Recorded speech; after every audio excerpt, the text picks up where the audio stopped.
Гулира Каликеева работает в исправительном учреждении номер 2 9 лет. Несмотря на то, что сегодня праздник, она выполняет свои обязанности в обычном режиме. Это женская колония, и у каждой заключенной здесь своя судьба. Работа в колонии требует не только внимательности, но и выносливости и стрессоустойчивости.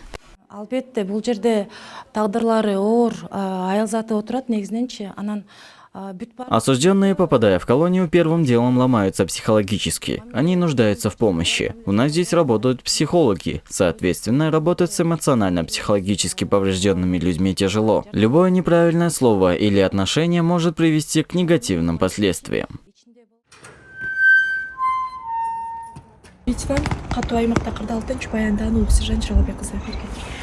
Нураим Джиргалбекова охраняет заключенных усиленного режима исполнения наказаний. Сейчас она в числе самых профессиональных сотрудников. А ведь в начале работы она боялась даже смотреть в лицо заключенному.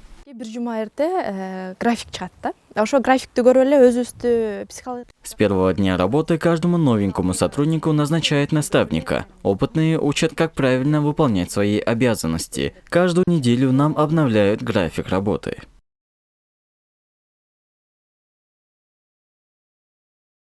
В исправительном учреждении номер 2 работают более 100 сотрудниц. Для осужденных здесь также имеются все необходимые условия для комфортного проживания. Например, здесь они работают в пекарне или швейном цеху и зарабатывают деньги.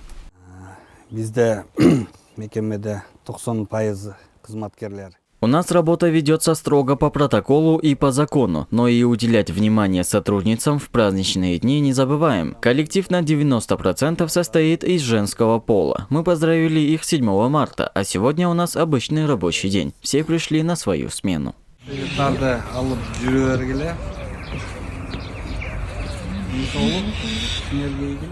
Накануне для сотрудниц данного исполнительного учреждения было организовано праздничное мероприятие. Лучшим работникам руководство вручило почетные грамоты и праздничные подарки.